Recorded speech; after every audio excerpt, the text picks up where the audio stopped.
আসসালামু আলাইকুম রাহমাতুল্লাহি ওয়া বারাকাতুহু।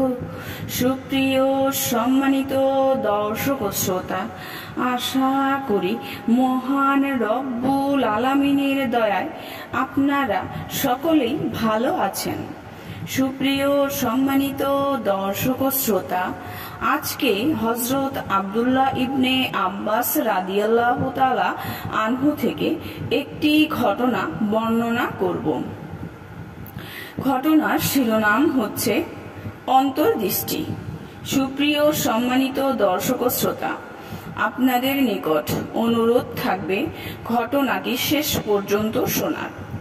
হযরত ইবনে আব্বাস রাদিয়াল্লাহু তাআলা আনহু কোরআনের জ্ঞান বিতরণে কৃপণতা করতেন না।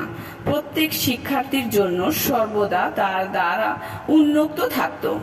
তবে এই সূক্ষ্ম বিষয়ের প্রতিও তার সজাগ দৃষ্টি ছিল যে সে যখন ব্যাপকভাবে কোরআনকে পাঠ প্রচার হবে এবং যোগ্য অযোগ্য নির্বিশেষে প্রত্যেক ব্যক্তি যখন কোরআনের জ্ঞানী হওয়ার দাবি করবে, তখন উম্মতের মাঝে অনৈক্যের দ্বারা উন্মুক্ত হয়ে যাবে।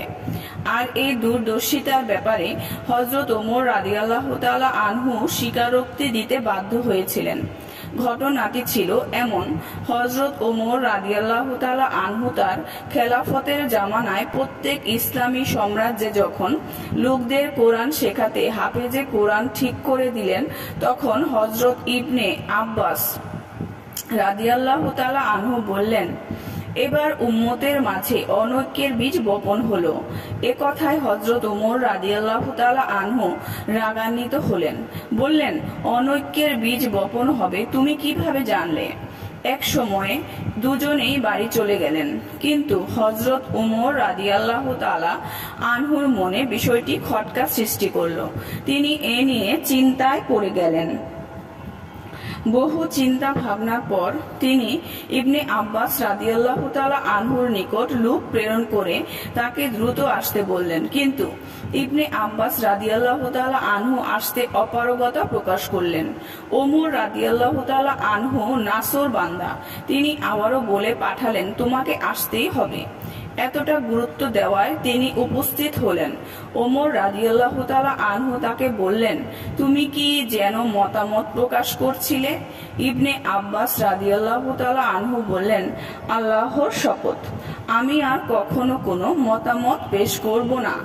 এ কথা শুনে হযরত ওমর রাদিয়াল্লাহু তাআলা আনহু বললেন, আমিও সিদ্ধান্ত নিয়েছি তোমাকে তা বলিয়েই ছাড়ব। এমন পীড়াপিড়ির দরুন ইবনে আব্বাস রাদিয়াল্লাহু তাআলা আনহু বললেন, আপনি যখন বলেছিলেন আমার নিকট পত্র এসেছে যে কুফাবাসীরা এত এত কোরআনে পাক ইয়াদ করেছে, তখন আমি বলেছিলাম অস্বস্তির তাদের মাঝে অনৈক্য দেখা দিবে, ফিতনা সৃষ্টি হবে। হযরত ওমর রাদিয়াল্লাহু তাআলা আনহু বললেন, এটা তুমি কিভাবে বুঝতে পারলে? হযরত ইবনে আব্বাস রাদিয়াল্লাহু তাআলা আনহু সূরা বাকারার নিম্নের আয়াতগুলো তেলাওয়াত করে শুনিয়ে দিলেন। মানুষের মধ্যে এমন লোকও আছে যে পার্থিব জীবনে বিষয়াদি সম্পর্কিত ওর কথা আপনাকে চমৎকৃত করে এবং সে নিজ অন্তরে যা কিছু আছে সে সম্বন্ধে আল্লাহকে সাক্ষী বানায়, অথচ সে অত্যন্ত ঝগড়াটে। আর যখন সে আপনার নিকট থেকে চলে যায়, তখন সে জমিনের বুকে এজন্য দৌড়ঝাঁপ করে যে তাতে বিপর্যয় সৃষ্টি করবে এবং ফসল ও জীবজন্তু বিনাশ করবে, অথচ আল্লাহ বিপর্যয় সৃষ্টি পছন্দ করেন না। আর যখন ওকে বলা হয় তুমি আল্লাহকে ভয় করো, তখন অহমিকা ওকে গুনাহর প্রতি আরো উদ্বুদ্ধ করে। অতএব জাহান্নামী ওর জন্য যথেষ্ট, আর নিশ্চয়ই তা অতি নিকৃষ্ট বিশ্রামস্থল। আর মানুষের মধ্যে এমন ব্যক্তিও আছে যে আল্লাহর সন্তুষ্টি অর্জনে স্বীয় প্রাণ বিক্রি করে দেয়, আর আল্লাহ স্বীয় বান্দাদের প্রতি অতি মেহেরবান। এই আয়াতগুলো শোনার পর হযরত ওমর রাদিয়াল্লাহু তাআলা আনহু বললেন, ওই সত্তার শপথ যার হাতে ওমরের প্রাণ, তুমি সত্য বলেছ। সুপ্রিয় সম্মানিত দর্শক ও শ্রোতা, আজকের ঘটনাটি এই পর্যন্তই। ঘটনাটি যদি ভালো লেগে থাকে অবশ্যই চ্যানেলটি সাবস্ক্রাইব করবেন, লাইক করবেন, কমেন্ট করবেন। এবং বেশি বেশি শেয়ার করে দিবেন। সবাই ভালো থাকবেন। আল্লাহ হাফেজ।